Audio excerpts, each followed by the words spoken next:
네, 안녕하세요. 오늘은 산업기계설비기술사 제111회 제1교시 10번 문제를 풀어보도록 하겠습니다. 문제를 먼저 읽어보면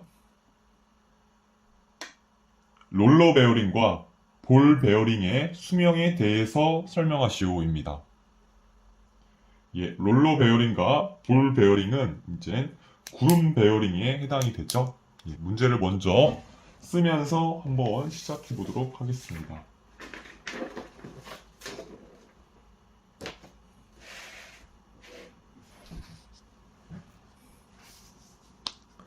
써볼게요. 산업 기계 설비 기술사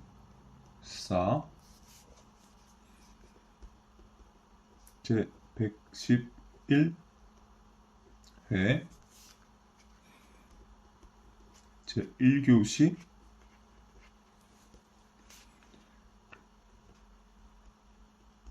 10번 문제입니다. 문제 키워드들을 써보면은 롤러 베어링 그리고 볼 베어링 그리고 수명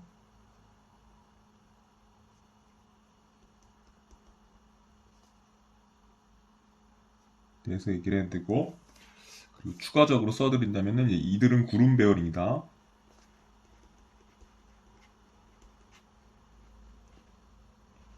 그리고 문제를 이제 이런 두 베어링의 수명에 대해서만 얘기하면 좀 짧아서 미끄럼 베어링도 간단하게 한번 다뤄보려고요. 이제 어떤 걸 다룰 때 전체를 같이 다루면은 좀 더 이해하기도 쉽고 먼저 전체를 정의하는 것이 항상 중요합니다. 그래야지 공부하는 것이 좀 쉬워집니다. 그래서 미끄럼 베어링도 간단하게 이제 짚어보려고 그래요.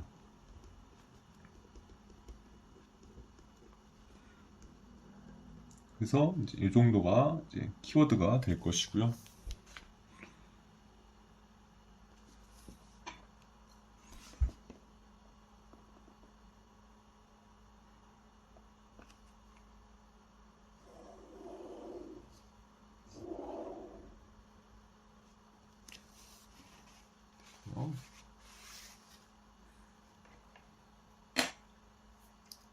그래서 문제를 어떻게 풀어나갈 거냐면, 처음에 괄호 1번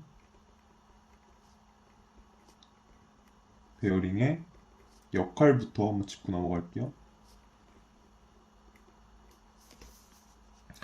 두 번째로는 베어링의 구분, 베어링이 어떻게 구분되는지, 그래서 롤러 베어링, 볼 베어링까지는 어떤 구분을 통해서 내려오는지 살펴볼게요.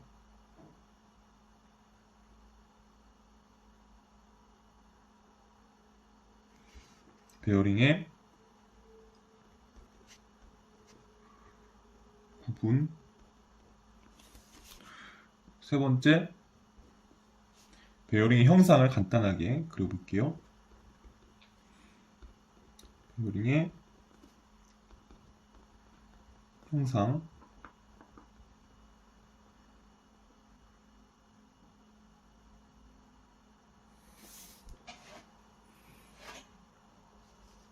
그 다음에 4번에는 구름 베어링으로 좀 넘어가서 구름 베어링의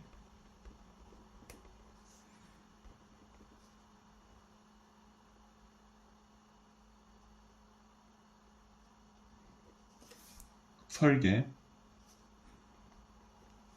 그리고 5번 구름 베어링의 수명,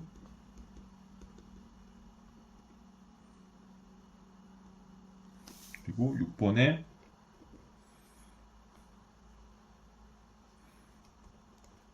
미끄럼 베어링과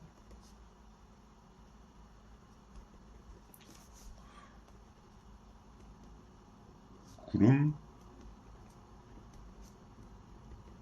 베어링의 비교, 간단한 비교를 한번 해보도록 하겠습니다. 이 정도로 오늘 한번 함께 살펴보겠습니다.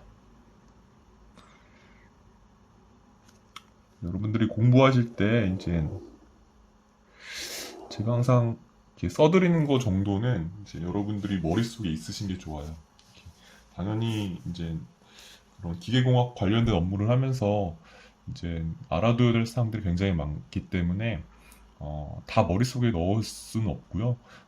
그때그때 필요한 자료라든가 아니면 교재 또는 문서 또는 뭐 그런 법규 또는 코드 등을 이제 살펴봐야 되는데 그래도 기본 개념들은 항상 머릿속에 있으면은 이제 다른 사람들과 회의할 때 아니면은 어떤 걸 이제 이해해야 될 때, 그럴 때 그런 어느 기초 지식들이 조금 쌓여 있으면은 그런 것들이 분명히 도움이 됩니다. 그래서 이 정도 내용들은 이제 교재 보지 않고도 혼자서 생각해낼 수 있는 정도로 이제 각각의 개념들을 숙지하신다면은 이제 뭐 업무에 도움 당연히 될 거고요. 또 이제 시험에도 분명히 큰 도움이 될 것입니다. 그럼 베어링의 역할부터 한번 해볼게요.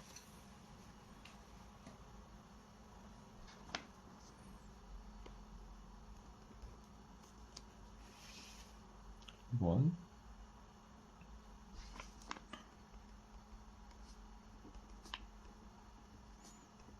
베어링의 역할입니다. 베어링의 역할은 이제 기계에서 회전하는 축을 지지하는 것이 베어링의 역할입니다. 이런 베어링은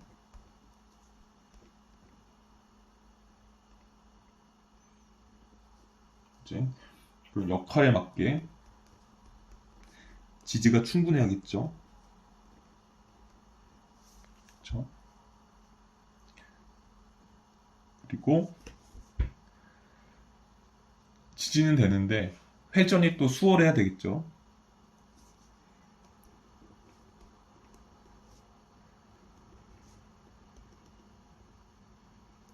그렇죠? 그리고 이게 회전을 하다 보니까 회전축이 이제 이 베어링 내에서 회전을 하죠. 그러다 보니까 이제 마찰이 발생하게 되는데 이런 마찰이 최소가 돼야 됩니다.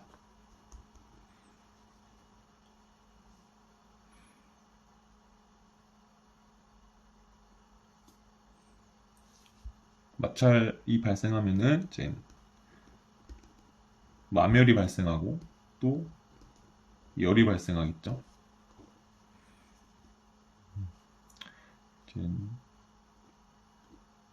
이런 것들이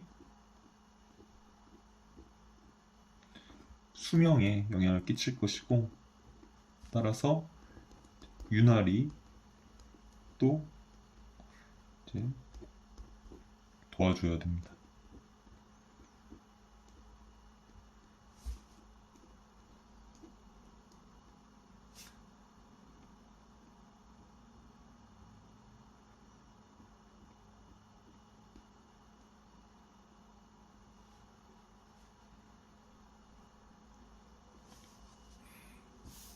또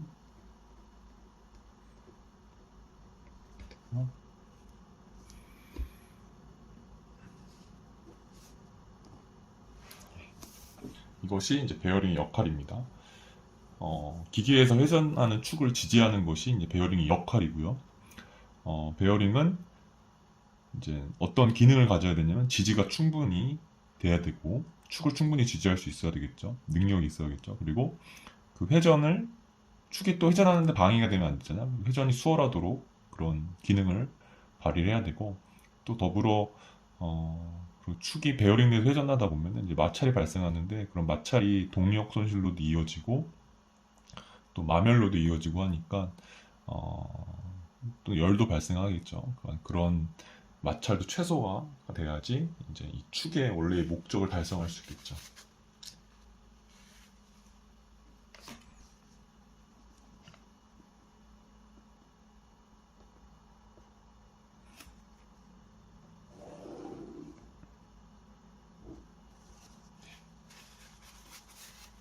한 가지만 이렇게 써드리겠습니다. 동력 손실도 발생할 수 있겠죠.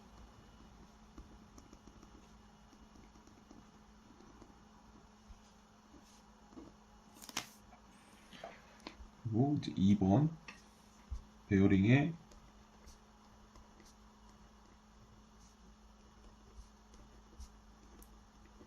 구분입니다.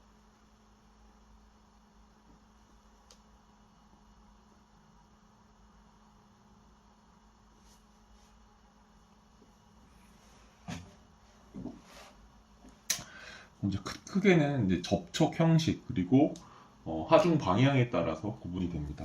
그래서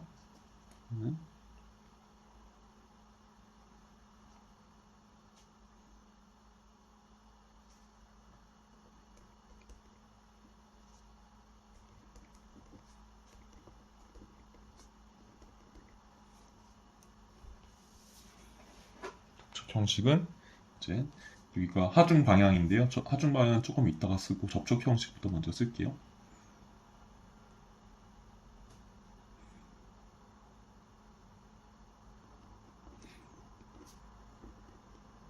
미끄럼,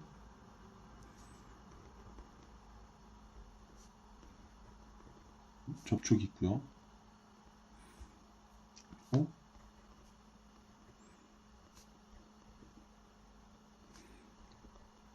구름 접촉이 있습니다.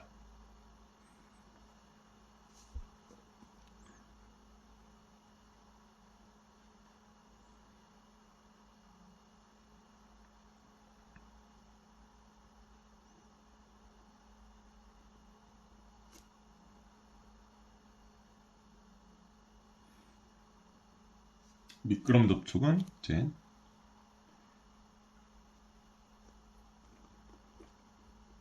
미끄럼 베어링,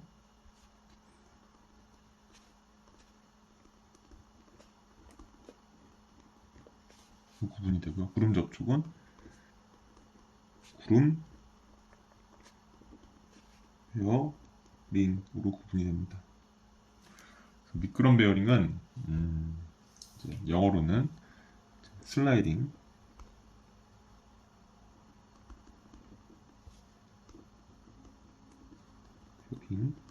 베어링이라고 불리고요.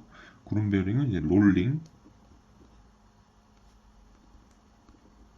베어링 그리고 구분이 됩니다.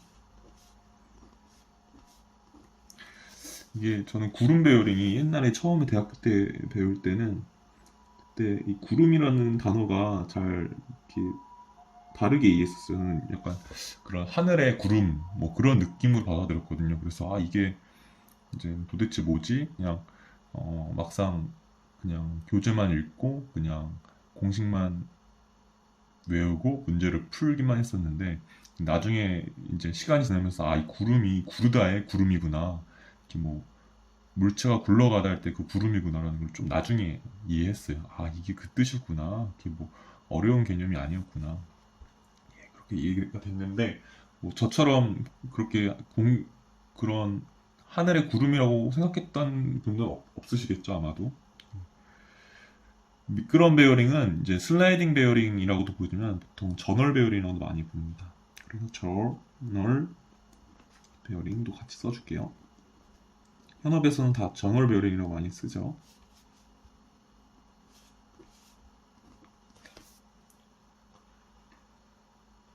이 구름 베어링은 이제 또 세부적으로 나눠집니다. 그죠? 볼 베어링 오늘의 문제죠. 그리고 롤러 베어링 으로 구분이 됩니다. 영어 이름은 이제 볼 베어링이고요. 롤러 베어링은 이제 롤링이 아니라 이제 얘는 롤러 베어링입니다.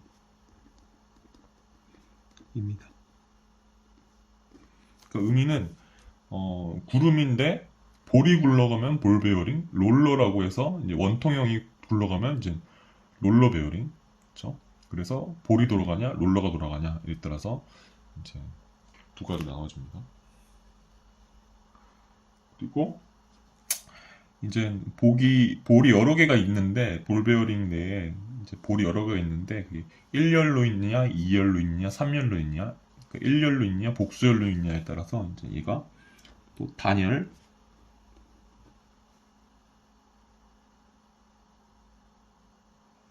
그리고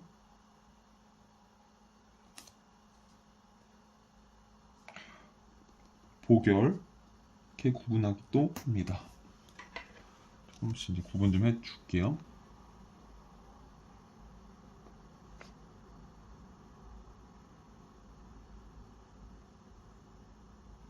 이거를 밑에 하나 더 쓰고서 하도록 하겠습니다.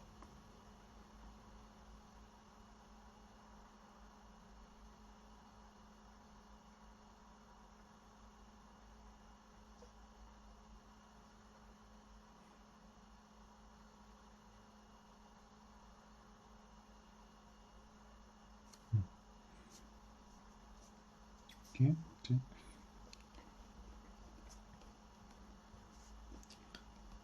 하중 방향에 따라서 또 어떻게 구분이 되느냐?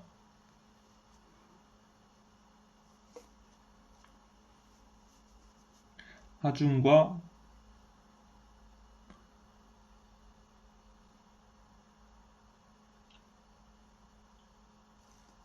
하중에 대해서 베어링이 이제 하중이 축방향 하중이냐 아니면은 축의 수직한 방향이냐, 그래서 축선 수직한 방향이냐 아니면은 축선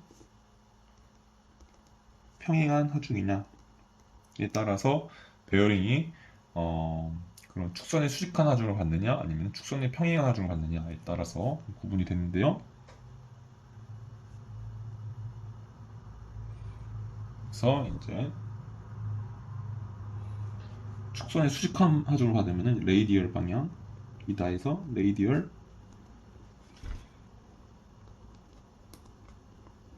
베어링, 축선이 평형이다 하면은 이제 트러스트 베어링이라고 구분을 합니다. 레이디얼은 이제 반경 방향이라는 거잖아요. 그래서 축에 어떤 회전축이 있는데 거기에서의 반경 방향이면 이 반지름 방향이잖아요.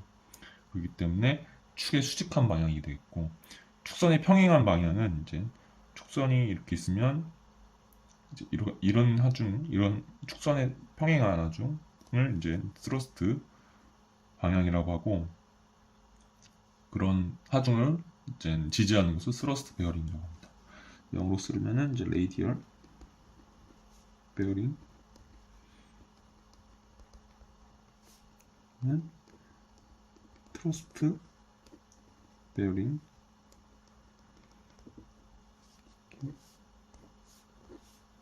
구분이 됩니다.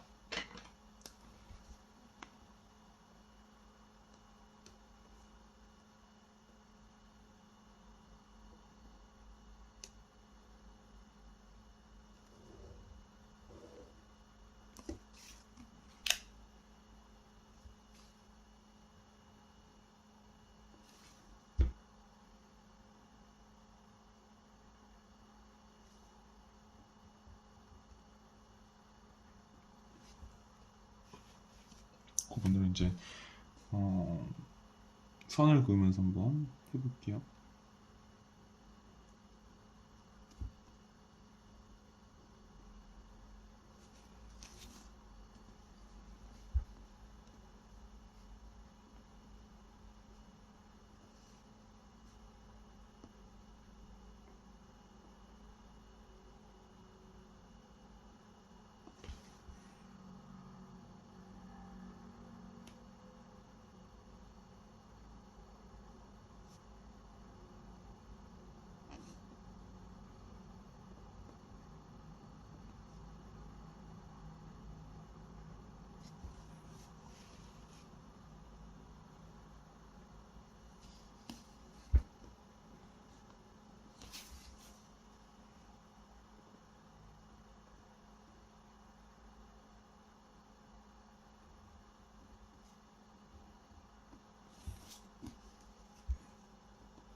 예, 이렇게 베어링을 구분해 볼 수가 있겠죠. 지금 이제 오늘 문제는 이제 접촉 형식에 따라서 이제 미끄럼 접촉이냐 구름 접촉이냐에 따라서 이제 미끄럼 베어링이냐 아니면은 구름 베어링이랑 구분되는데요. 그 중에서 이제 구름 접촉에 해당하는 구름 베어링이고요. 거기서 이제 이 굴러가는 그런 전동체가 볼이냐 롤러이냐에 따라서 이제 볼 베어링, 롤러 베어링 이렇게 구분이 되게 됩니다.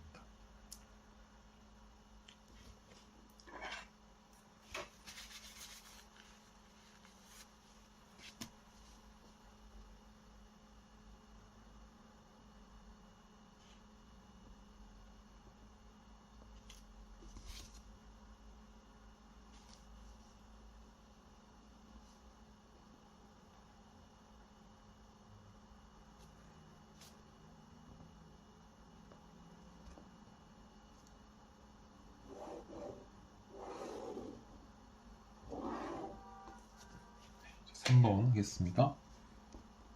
3번 베어링의 형상. 제가 이제 입체로는 그리지 못하고 한 단면 정도로 한번 그려보려고 그래요.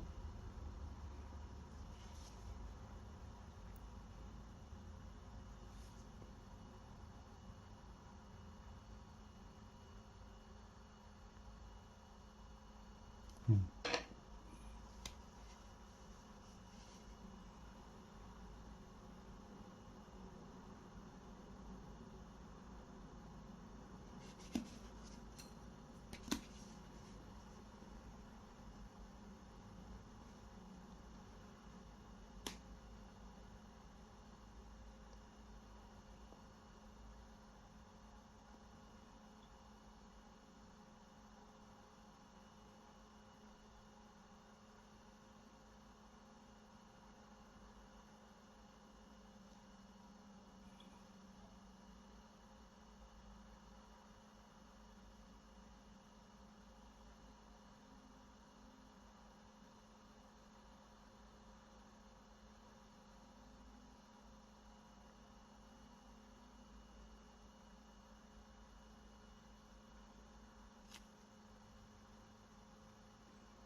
먼저 축을 그릴게요.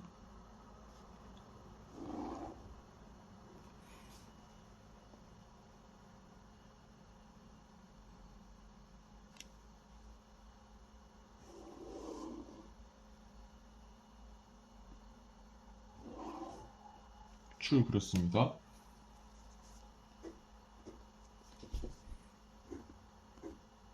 축이 있고 회전하는 축이라고 생각을 하세요. 이렇게 돌고 있습니다. 거기에 베어링을 여러 개를 한번 그려볼게요.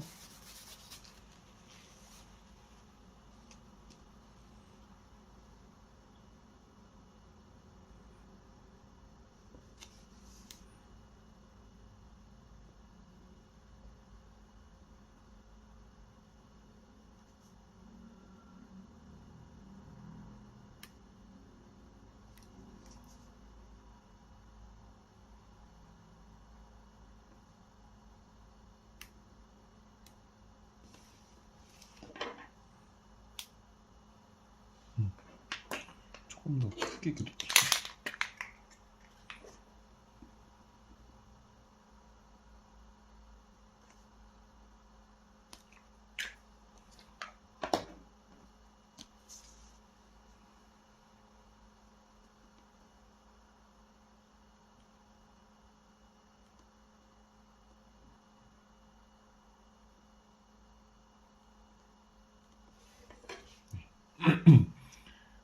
그리고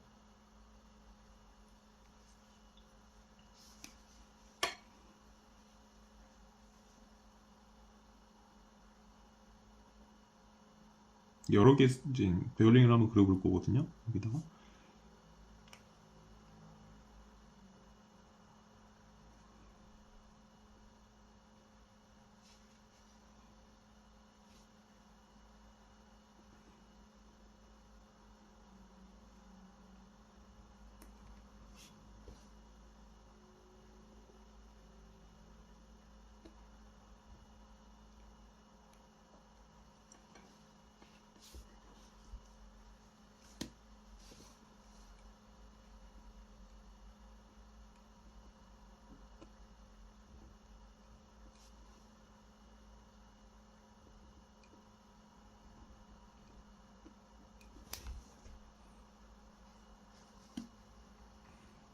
그려볼게요.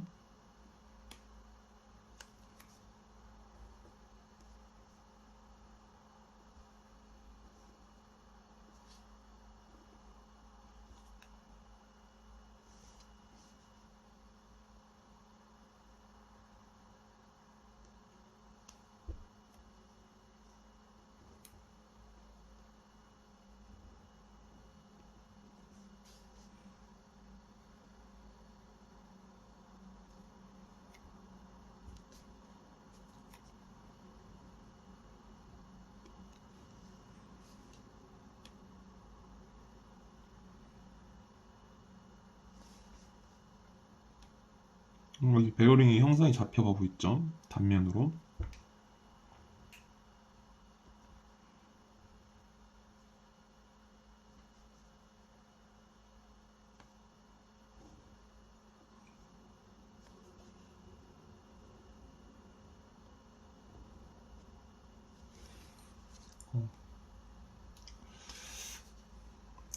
얘들이 실제로 잘라본 것이기 때문에 근데 축을 표현한 거기 때문에 이렇게 실제로는 여기 덮여 있다, 축이 안 보인다, 아니면 베어링은 축을 둘러싸고 있기 때문에.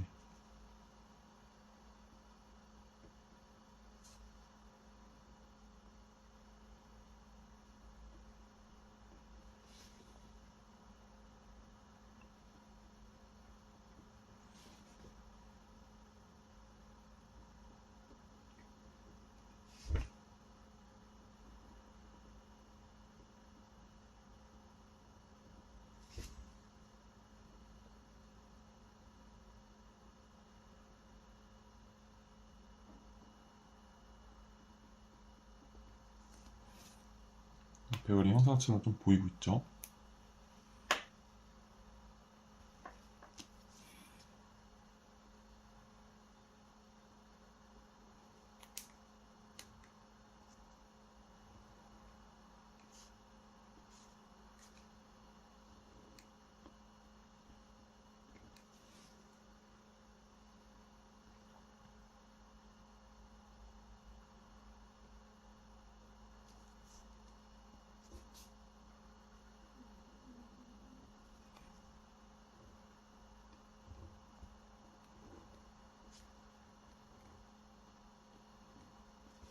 이렇게 그려보고 조금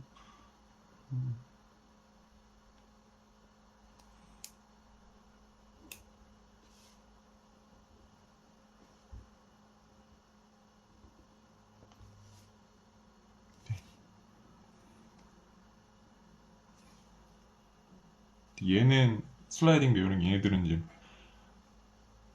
롤링 베어링을 그린 거예요. 구름 베어링, 얘는 미끄럼 베어링. 특징은 이제 얘는 여기가 하얀색 틈이 있는데 여기 하얀색 틈이 없죠. 그 이유는 이제 뭐 얘는 이 롤링 베어링들은 이제 어, 그 이제 그 내륜과 외륜 그리고 전동체로 구성이 되어 있죠. 그래서 내륜은 축이랑 함께 돌고 외륜은 이제 따로 돌기 때문에 외륜은 돌지 않고 케이싱이 고정이 되어 있기 때문에 이쪽 내륜 쪽은 회전축에 붙어 있다 해서 이제 이 틈을 안 보이는 게 그린 겁니다.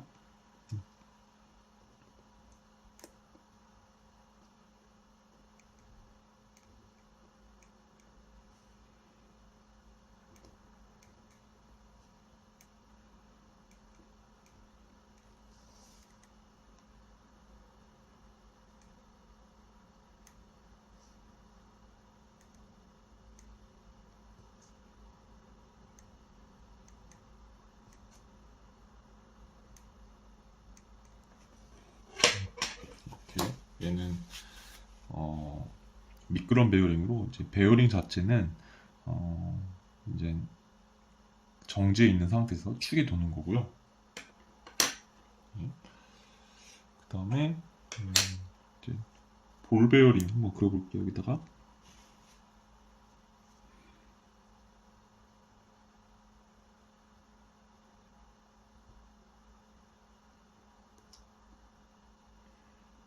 여기 있죠. 또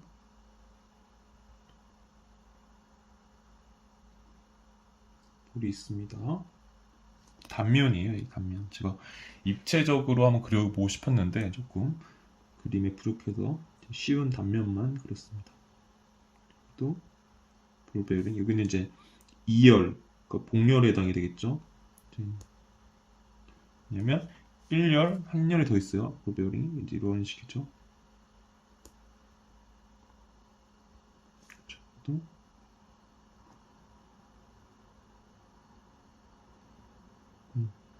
이렇게 있고요. 그리고 이제 얘는 이제 롤러 베어링입니다. 롤러는 이제 원통형이라고 보시면 돼요. 롤러 이렇게 그릴게요.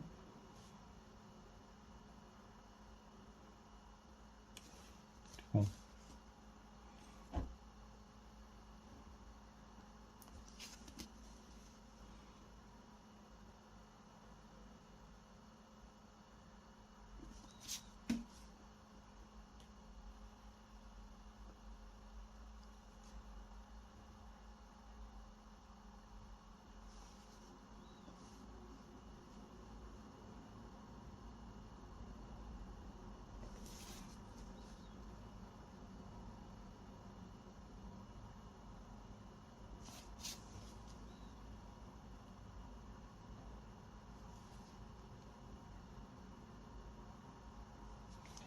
이렇게 전동체도 그려봤습니다. 조금씩 형상이 보이기 시작하나요?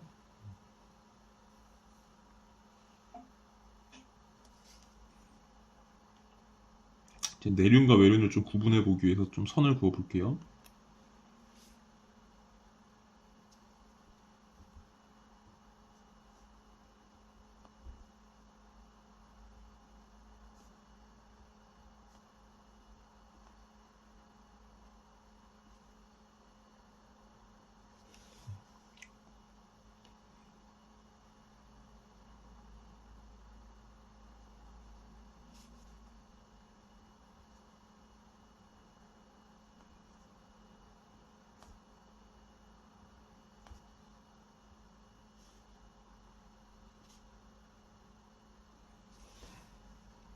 또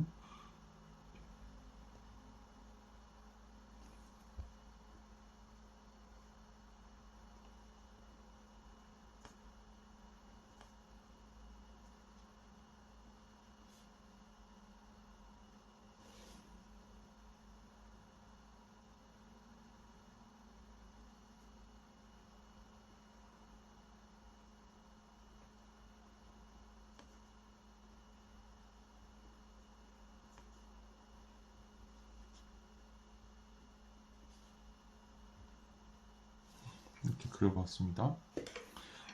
제가 이제 여기 선을 그은 거는 색깔 좀 칠해서 내륜과 외륜을 좀 구분해 보려고 그래요.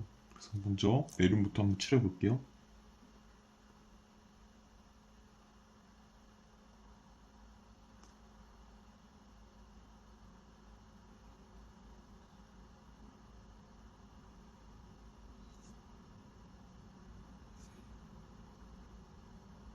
이 빨간색이 내륜입니다.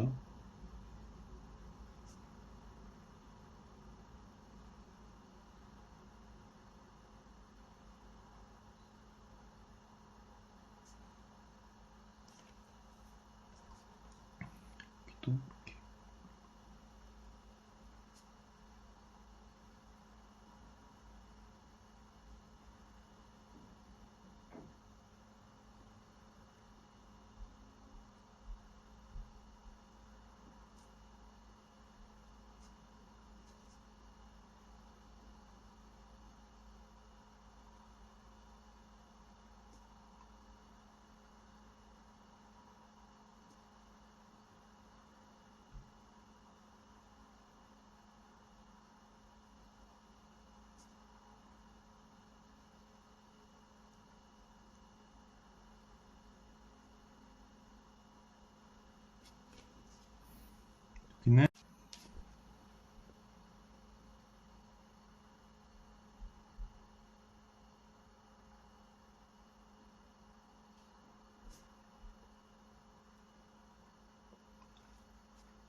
롤러 베어링 그리고 있습니다.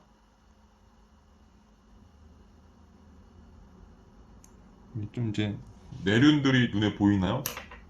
이번에는 한번 외륜을 한번 그려볼게요. 지금 이거는 회전하는 축을, 예를 들어서 펌프 축이다. 펌프 축을 이제 옆에서 보는 거예요. 그러니까 횡축 펌프인 경우에 이제 그 펌프의 축을 옆에서 본 거고, 그리고 단면으로 보는 거죠. 이렇게 외륜. 지금은 이제 봉이열 볼 베어링이죠. 열이 두 개니까 2열 볼 베어링입니다.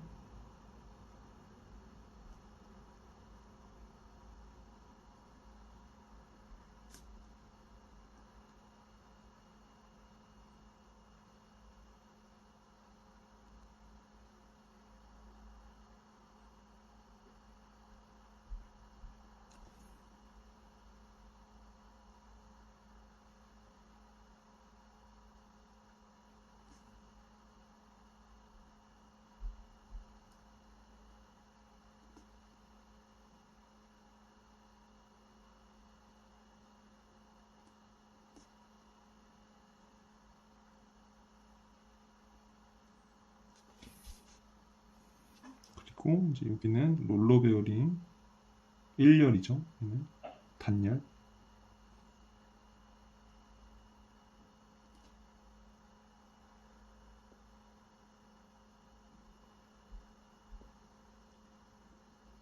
색칠 공부하는 느낌입니다.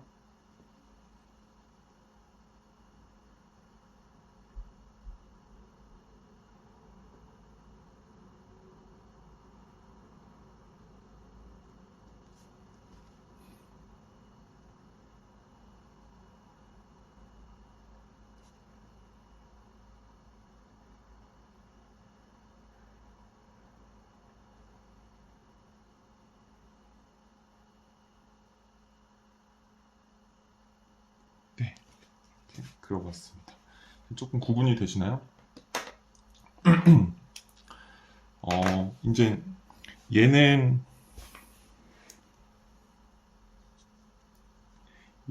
이제 미끄럼 베어링.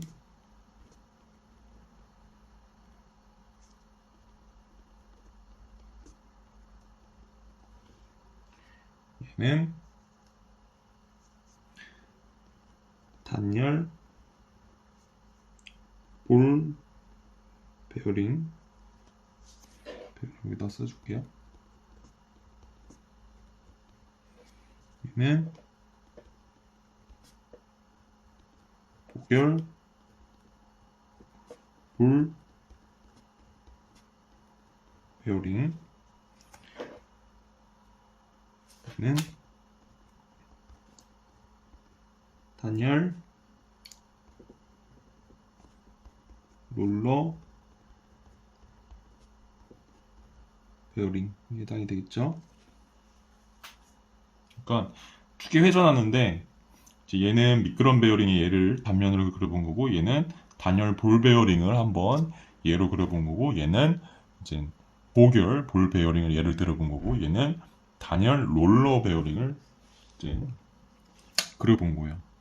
미끄럼 베어링 같은 경우는 이제 여기 베어링과 축 사이에 윤활이 필요합니다. 윤활유 공급이 필요하고요. 이쪽으로 윤활유 공급이 필요하겠죠. 그리고 볼 베어링도 이제 윤활유를 공급을 하는 경우도 있고, 이제 그런 미리 그리스라든가 이런 윤활제를 미리 이런 베어링 내부에 이제 주입해 놓아서 별도의 윤활유 공급은 필요 없는 수명 기간 동안에는 그런 베어링도 있습니다. 그래서 여기도 윤활유가 필요할 때가 있으니까 여기도 이제 윤활유 써드릴게요.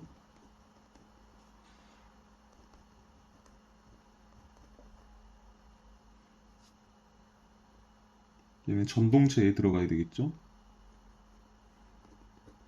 그래서 왜냐면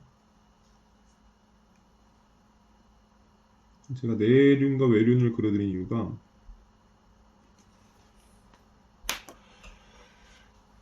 이 빨간색 부분은 이제 내륜이거든요. 얘는 축에 고정이 되어 있어요. 그래서 축과 함께 회전을 합니다. 근데 이 파란색 부분은 이제 외륜인데 이거는 이런 축이 들어가 있는 그 바깥에 케이싱이라든가 그런 몸체에 고정이 돼 있어요. 그러다 보니까 이 파란색은 몸체 또는 케이싱에 고정이 돼 있고 빨간색은 축에 고정이 돼 있다 보니까 이 파란색은 정지해 있고 빨간색은 축과 함께 회전을 하게 됩니다. 그 사이에서 이제 이 볼이라든가 롤러가 이제 한쪽은 이제 고정되어 있는 외륜, 한쪽은 이제 같이 회전하는 그런 내륜에 고정되면서 이제 회전을 같이 하겠죠. 그런 방식입니다.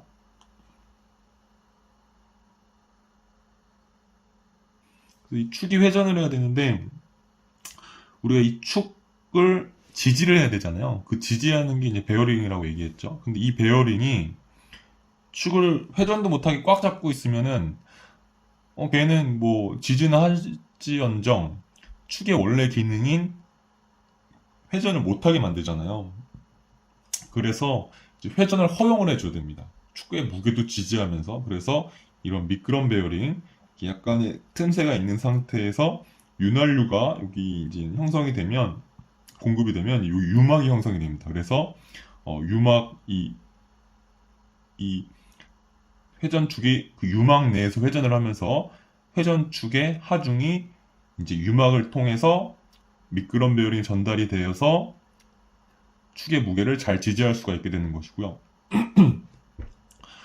이제 볼 베어링이라나 롤러 베어링 같은 경우는 이제 어, 축이 회전을 하는데 좀 어려움은 없겠죠. 왜냐면 여기 볼이라든가 롤러 같은 게 있는데 볼은 이제 점접촉을 하고 있을 거고 롤러는 뭐 선접촉을 하고 있을 거예요. 그래서 접촉 그런 면적이 엄청 작아요. 그렇기 때문에 이런 축이 내륜과 함께 돌더라도 이런 볼이라든가 롤러가 이런 회전을 방해하지를 않아요. 많이. 그쵸? 그러면서 이제 롤러나 볼도 같이 회전을 좀 하겠죠. 외류는 고정이 되어 있는 반면에 그러면서 축의 하중도 이제 축이 하중이 이제 내륜 전달되고 그 다음에 점접촉 또는 선접촉 되어 있는 볼이나 롤러를 통해 그 다음에 외륜 을 통해 그 다음에 이제 몸체나 아니면 지지대로 전달이 되겠죠. 그래서 베어링은 생각하실 때 회전도 돼야 되고 그런 축의 하중도 전달이 돼야 되고 이렇게 이런 관점에서 보시면 돼요. 요거는 얘를 레이디얼 하중을 예를 들었습니다. 그래서 레이디얼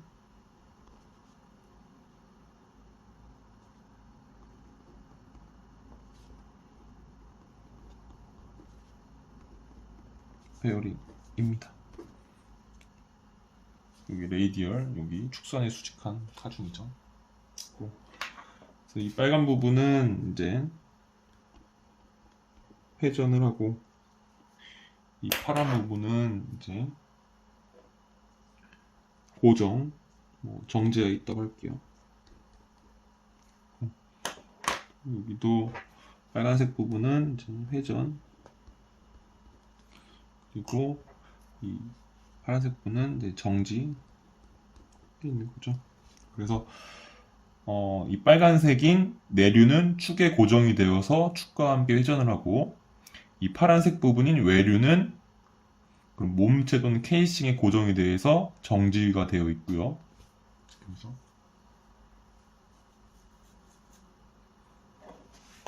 네, 그 정도로 한번 베어링의 형상 해보았고요.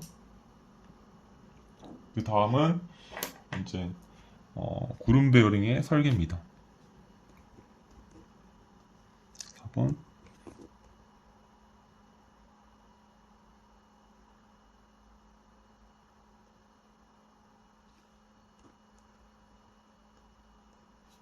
구름 베어링 설계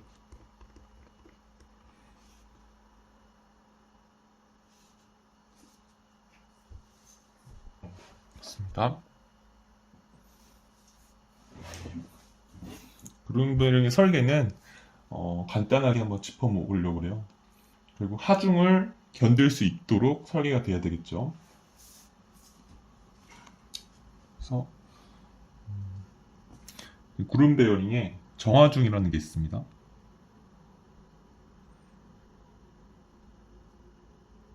1번 정하중. 정하중이라는 것은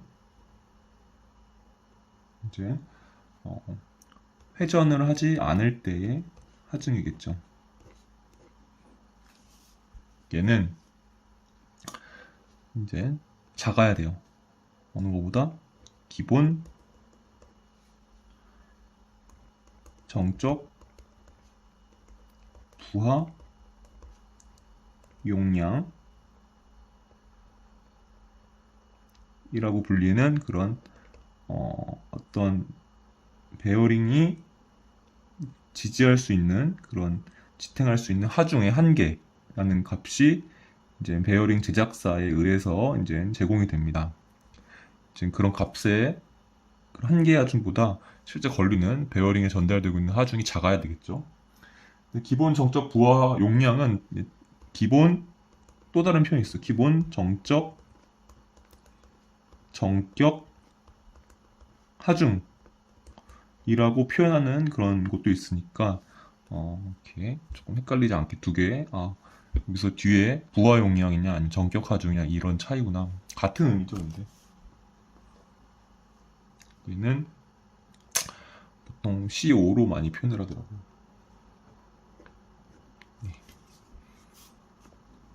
얘를 이제 만약 영어로 그런 기호로 쓴다면 얘는 하중을 P라고 하면 이 정하중을 P5라고 한다면 이제 얘는 C5보다 작도록 설계해야 되고요. 얘는 어떤 관점이냐면 이제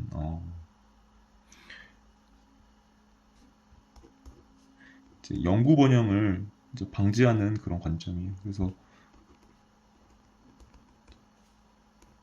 소송 변형이죠. 하중이 너무 많으면은 너무 크면은 이제 어떤 한국 강도보다 더 큰 하중이 걸리게 되면 그때부터 소송 변형이 발생을 하잖아요. 그리고 소송 변형이 발생하면은 이제 형상이 좀 변화하게 되니까 이 기능을 잘 못할 수가 있겠죠. 그래서 영구 변형 관점에서 영구 변형을 예방하기 위해서 이제는 정하중이 기본 정적 부하 용량이라는 한계값보다 작도록 그렇게 설계가 되어야 됩니다. 그 다음에 두 번째는 동하중입니다.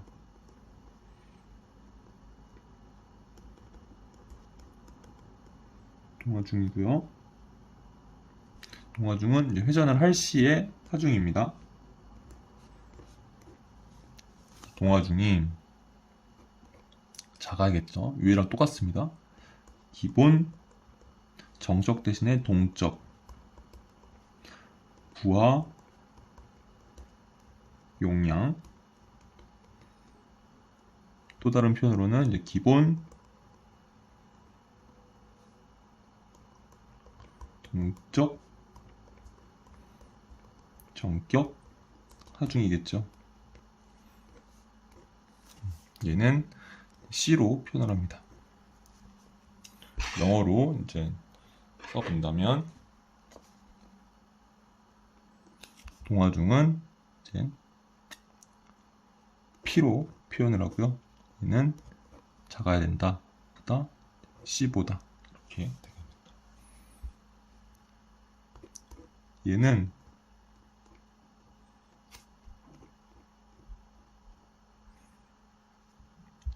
이제 동하중이다 보니까 반복하중이거든요.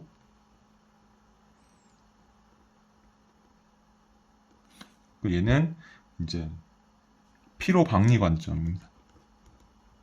이제 여기서 보시다시피 이런 축이 내륜과 함께 돌면서 반면에 외륜은 몸체 또는 케이싱과 고정이 되어 있으면서 이제 축이 회전하면 빨간색도 같이 회전할 것이고 파란색은 고정이 되어 있고 그러면은 이 볼도 같이 돌겠죠. 롤러도 같이 돌겠죠. 근데 같이 돌다 보면 많이 반복 회전을 하다 보면은 그만큼 하중을 반복적인 그런 동하중을 계속 받겠죠. 그러면서 이런 볼의 겉부분이 조금씩 떨어져 나갑니다. 그런 거를 이제 피로박리라고 합니다. 피로하중에 의해서, 반복된 하중에 의해서 그런 이런 응력들이 발생하면서, 응력 진폭들이 발생하면서 이제 계속 떨어져 나가는 거죠. 박리가 이제 뭐 껍질이 나가다 이런 뜻이죠. 그런 현상이 발생을 하는 거죠. 그래서 얘는 동하중을 이런 기본 동적 부하 용량보다 작도록 설계하는 것은 이제 피로박리 관점입니다.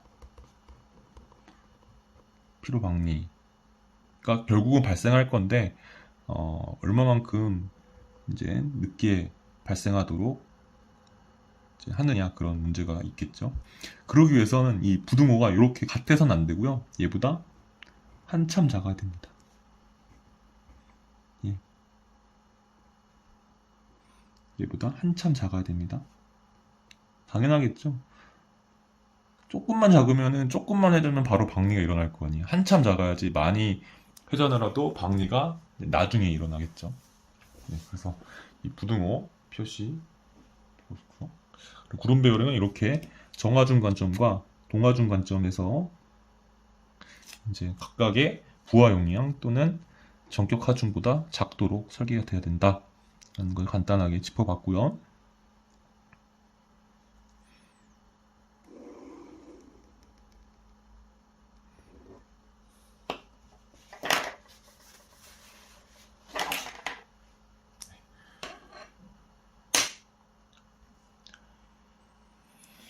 그럼 그 다음은 이제 수명입니다. 이 문제에 이제 원래 그 문구자는 봐였죠. 그래서 구름 베어링의 수명 대해서 한번 보겠습니다. 수명.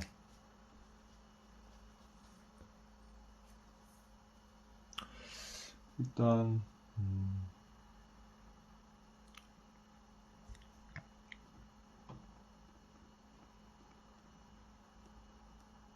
쭉 쓰면은 이제 설명을 먼저 좀 붙일게요. 장시간 회전하면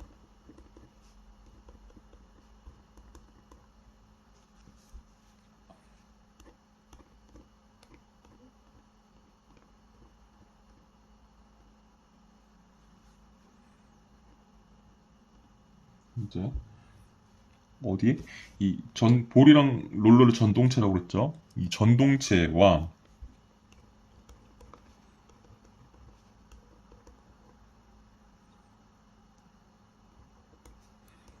내륜, 외륜, 내외륜의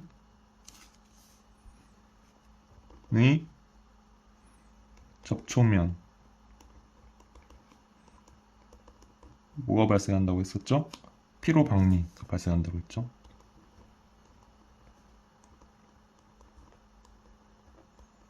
발생합니다.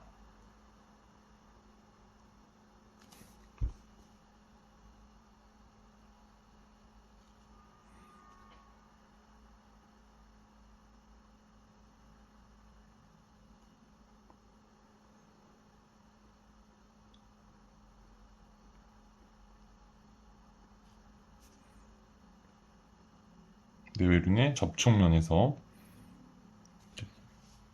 피로박리가 발생합니다. 이 리을이 좀 마음에 안 들어서 화이트로 지웠다가 그때 다시 쓰겠습니다.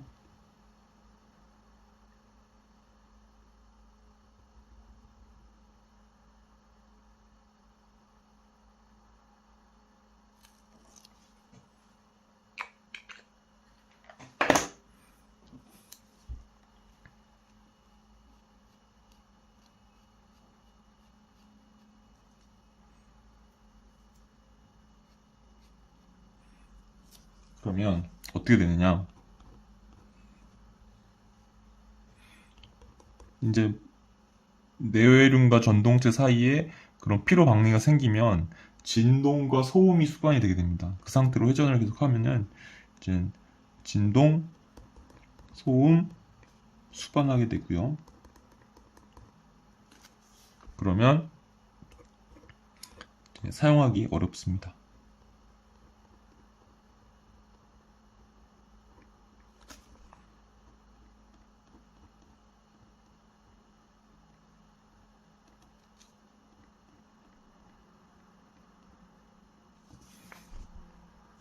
이제 사용 불가하겠죠.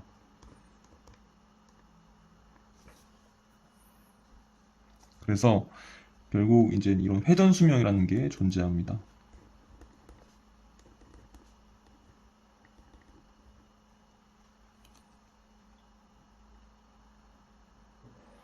그러니까 이 회전 수명이라는 건 결국 이제 동화중이랑 기본 동적 부하용량이랑 관계가 있다고 보여지겠죠. 얼마만큼의 여유가 더 있느냐에 대해서 발생하고 있는 동화중에 대해서 얼마만큼 훨씬 더 크면은 클수록 아무래도 그런 그 사이에 마진이 많으니까 되게 오래 회전을 할 거고 또 이 기본 동적 부하용량이랑 동화중이랑 차이가 없으면은 이제 그만큼 수명이 짧겠죠. 그래서 이 둘이 관계가 있다는 걸 알 거예요. 이 회전 수명이. 일단 회전 수명의 의미는 최초의 피로 박리가 발생할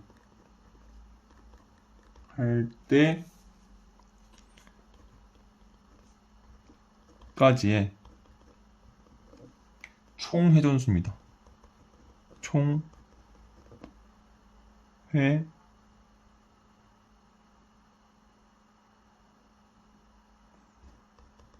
회전수입니다.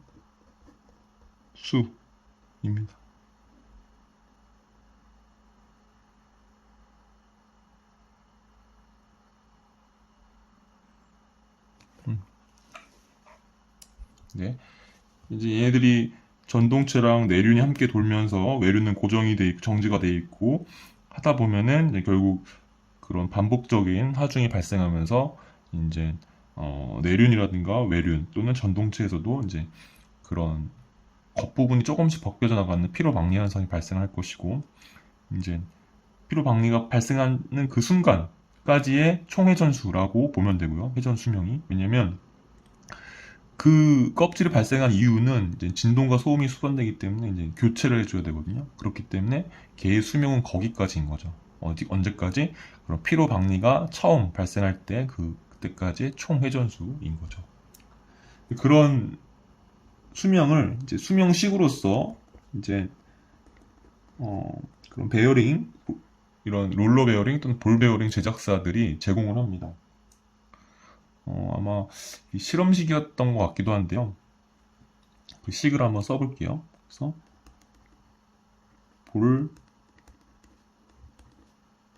베어링 그리고 롤러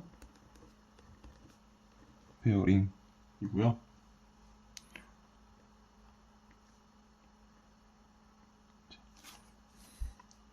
L로서 PM 되고 라이프 L 이꼴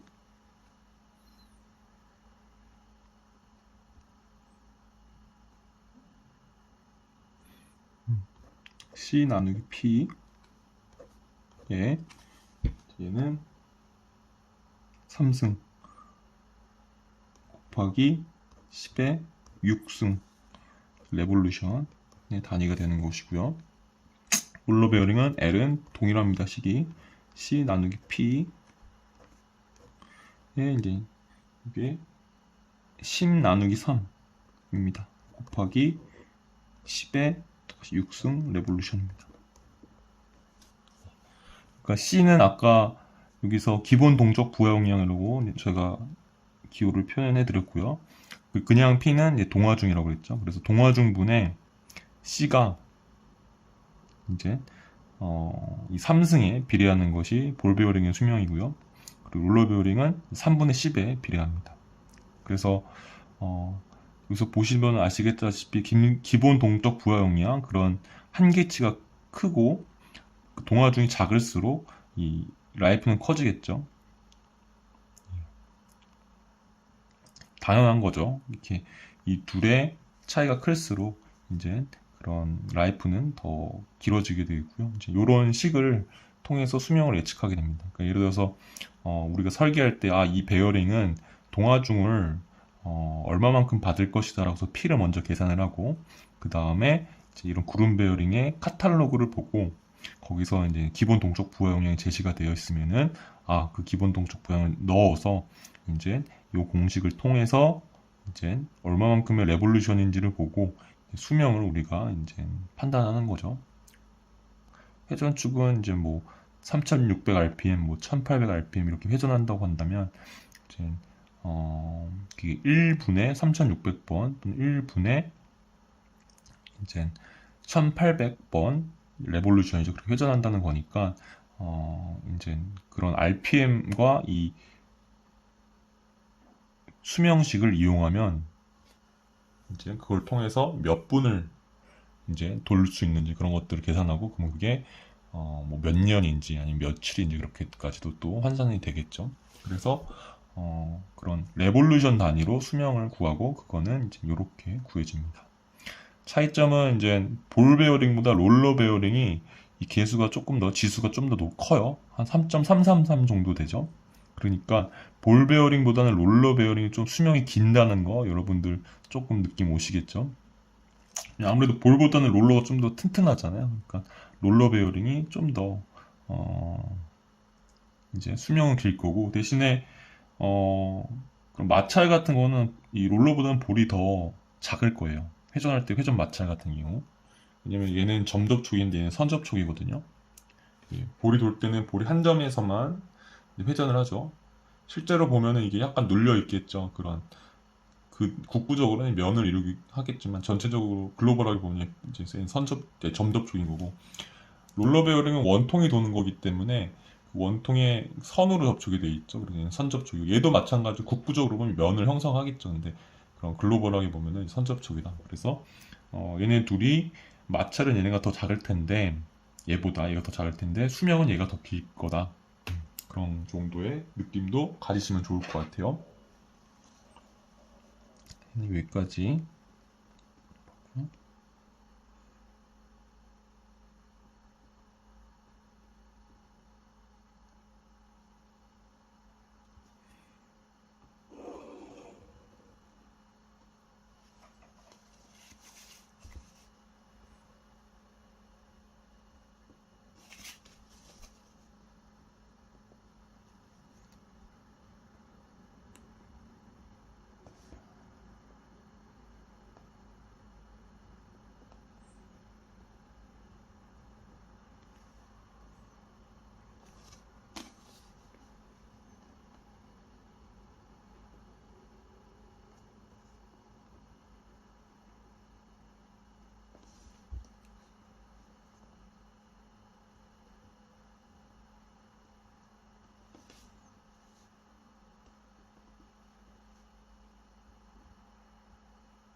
그다음에 이제 마지막입니다. 한 10분, 15분 정도 더 하면 종료가 될 것 같아요.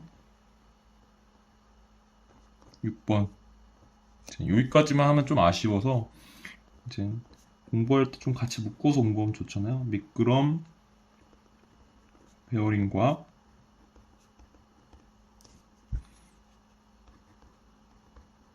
구름 베어링의 비교입니다. 윤을 써줄게요, 여기다가.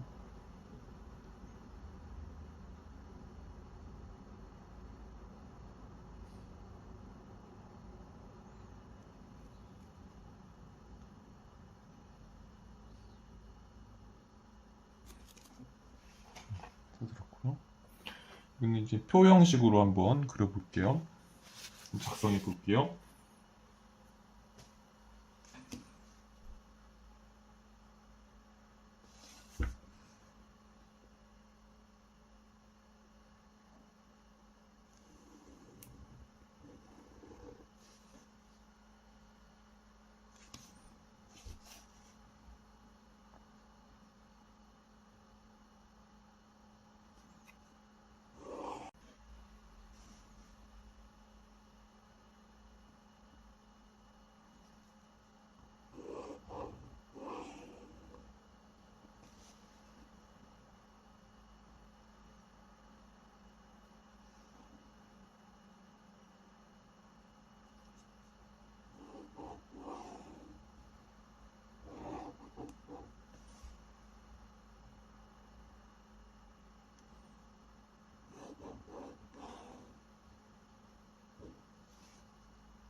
여기도 좀 더 밑에를 활용을 할게요.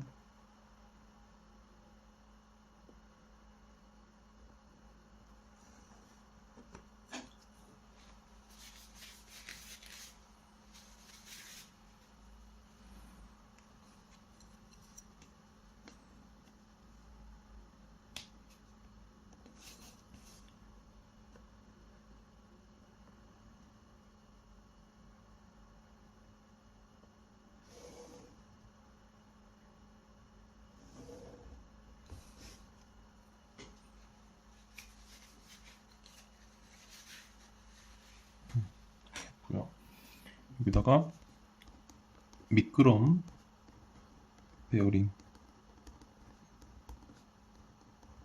거기는 구름 베어링. 저는 한 7개 정도로 한번 비교를 해볼 건데요. 여러분들이 공부하면서 이제 7개보다 더 추가를 해도 더 좋겠죠. 더 다양하게, 자세하게, 구체적으로 알수록 좋은 거니까요. 일단 마찰을 한번 비교해 볼게요.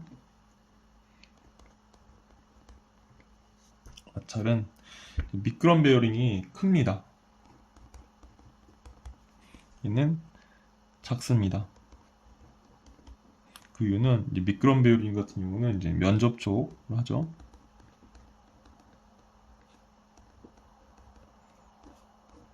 그 미끄럼 베어링의 내부와 이 축의 외부가 면으로 이제 맞닿아 있죠. 그래서 면접촉으로 보시면 되고요. 그리고 구름 베어링은 이제 볼 베어링 같은 경우는 이제 볼은 점접촉이겠죠.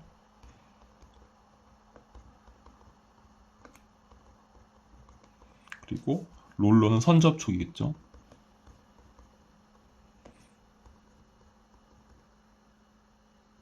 그래서 아무래도 구름 베어링이 그런 마찰 관점에서는 좀 더 작다 보시면 되고요.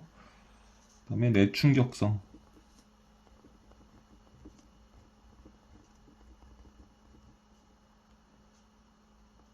내충격성 같은 경우도 이제 아무래도 전동체가 내부에 있으니까 이제 얘 같은 경우는 뭐 충격이라든가 힘이 발생하더라도 미끄럼 베어링은 이제 이 미끄럼 베어링 전체적으로 힘이 발생을 하고 전달을 받게 되는데 충격이 이제 볼 베어링이나 롤러 베어링 같은 경우는 이제 충격이 발생하면은 중간에 볼을 통과하거나 이제 롤러를 통과하면서 하중을 전달해야 되잖아요. 그렇기 때문에 얘네들은 이런 것들이 좀 더 작은 부품이기 때문에 충격이 좀 약하겠죠.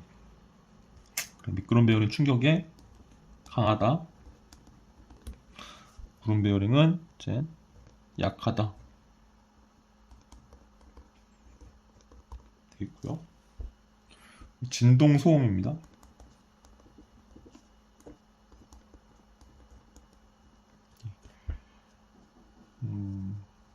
미끄럼 베어링은 진동 소음이 작습니다. 작다. 그리고 구름 베어링은 진동 소음이 큽니다. 왜냐면 그 안에 전동체가 있기 때문에 얘네들은 아무래도 그런 마찰음 또는 진동 더 많이 발생하겠죠. 근데 얘는 이제 진동 소음은 사실 유막 구성에 의존을 합니다. 미끄럼 베어링 같은 이제 여기 유막이 되게 중요하거든요. 베어링과 회전축 사이에 있는 그런 윤활유에 의한 유막 구성이 되게 중요합니다.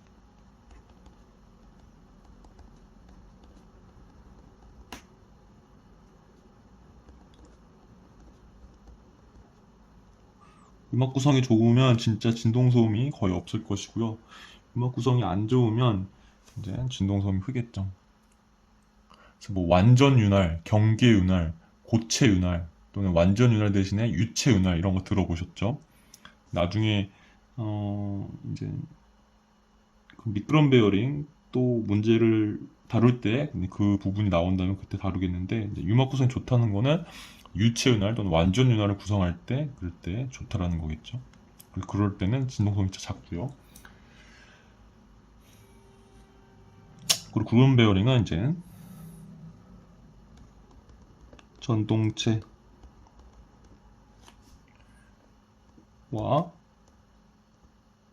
내외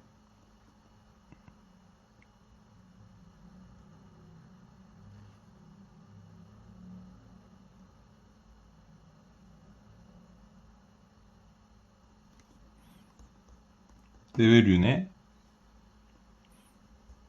정밀도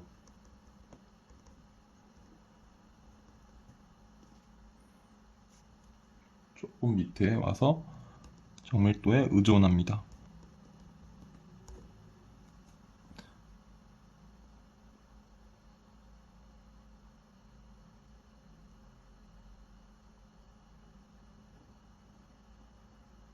아무래도 이런 전동체라든가 내륜, 외륜의 정밀도가 가공 정밀도가 좋을수록 이제 스무스하게 이제 회전을 하면서 부드럽게 회전을 하면서 진동 소음이 좀 더 작겠죠. 그리고 수명.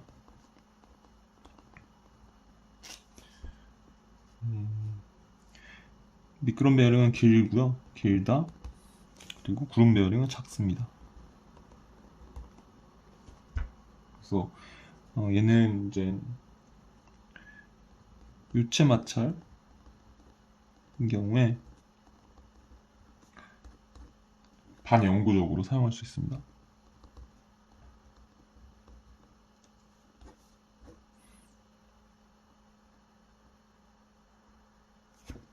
잘 보이고 계시죠?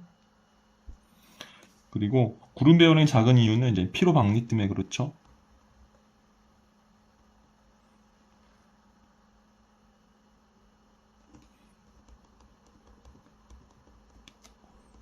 그래서 얘는 수명이 다하면 교체를 해줘야 되고요.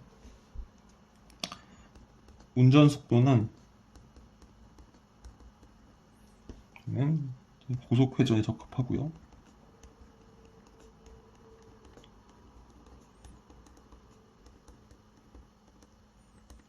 얘는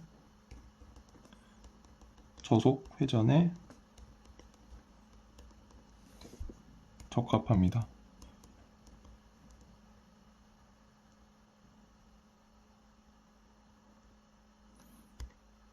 구름 베어링은 롤러 베어링, 볼 베어링 같은 경우는 이제 축이 회전하면서 이 볼이라든가 롤러도 같이 회전하기 때문에 이제 많이 회전하면 할수록 빠르게 회전하면 빠르게 회전할수록 많이 회전하면 많이 회전할수록 수명이 단축되죠. 그렇기 때문에 저속 회전에 적합하고요. 미끄럼 베어링 같은 경우는 이제 여기 말고 다음에 이제 아까 말씀드렸듯이 이제 미끄럼 베어링 다룰 때 이제 페트로프 이론이 나오면서 이제 베어링 개수에 따라서 이제 마찰 개수가 이제 변화하는 그거를 볼 수가 있는데 이제 어느 정도 속도가 조금 있어야지 유막 형성이 더 잘 됩니다. 그래서 그런 마찰 개수가 더 작게 나오게 되는데요. 그래서 고속 회전이 오히려 좀 더 적합합니다. 그래야지 그런 마찰 개수가 더 작아지면서 운전을 더 양호하게 될 수가 있기 때문입니다. 가격은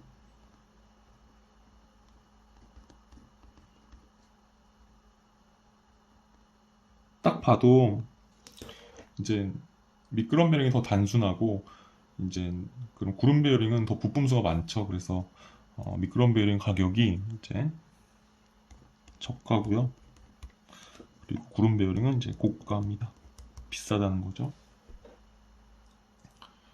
부착 조건, 설치 조건 뭐 이런 겁니다.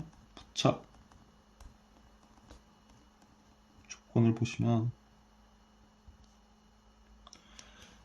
미끄럼 베어링은 그냥 부착이 용이합니다.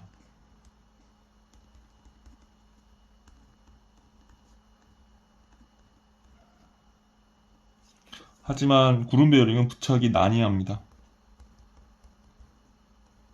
그러니까 아주 어려운 건 아니고요. 미끄럼 베어링에 비해서는 어렵다는 거죠. 왜냐면 얘는 이제 내류는 축에 끼워줘야 되고 또 외류는 그런 몸체라든가 케이싱에 끼워져야 되고 그리고 또 이 안에 있는 전동체 볼이라든가 롤러가 또 적당하게 그런 간격을 유지해야 되고 그러다 보니까 이제 얘는 끼워 맞춤이기 때문에 부착이 어려워지는 거고요. 이제 내륜도 신경 써야 되고 외륜도 신경 써서 이제 회전축과 몸체 또는 케이싱에 끼워야 되니까 부착이 난이해지는 것이고요. 미끄럼 베어링은 이제 구조가 간단하기 때문에 부착이 용이합니다. 이 정도까지 한번 다뤄보았습니다. 살짝 요약하고서 한번 좀 마무리 짓도록 하겠습니다.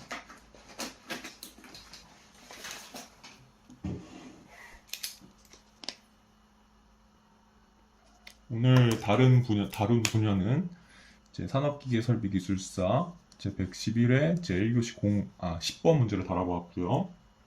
그 다음에 키워드는 롤러 베어링, 볼 베어링, 수명, 구름 베어링, 미끄럼 베어링까지입니다. 미끄럼 베어링을 조금 간단하게 다뤘죠. 그래서 순서는 베어링의 역할, 그 다음에 베어링의 구분, 그 다음에 베어링의 형상까지 조금 일반적으로 봐봤고요. 그 다음에 구름 베어링을 넘어가서 구름 베어링을 좀 살펴봤습니다. 그리고 구름 베어링의 설계, 그 다음에 구름 베어링의 수명, 그리고 지금 공부하는 김에 미끄럼 베어링과 같이 공부하면 좋기 때문에 비교하면서 공부하면 좋죠. 그래서 이제 이번 미끄럼 베어링과 구름 베어링의 비교까지도 다뤄보았습니다.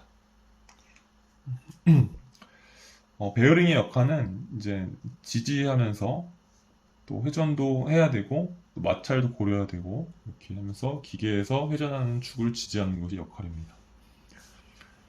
동력 손실, 마멸, 열, 수명, 윤활 이런 거 다 같이 이제 신경을 써야 되는 것이고요.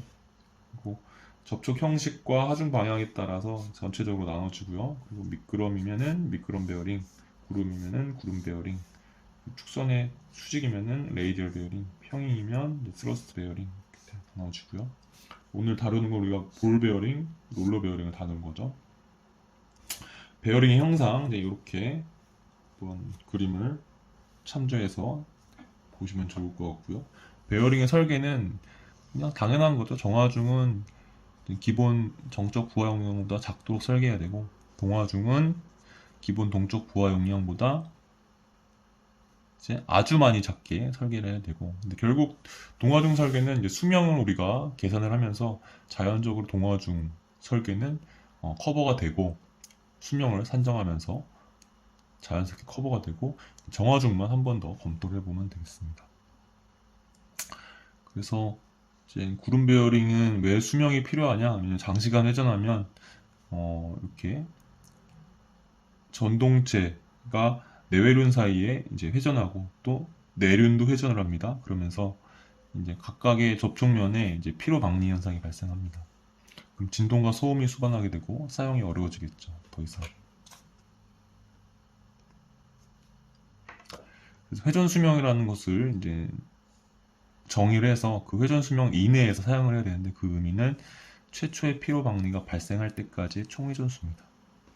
이 수명식은 볼 베어링인 경우, 롤러 베어링 경우 이제 이 지수가 3이냐, 3분의 10이냐 의 차이만 있을 뿐, 식은 기본적으로 같고요. 그래서 기본 동적 부하 용량과 동하중 사이의 그런 여유율에 의존을 한다는 걸 알 수가 있습니다.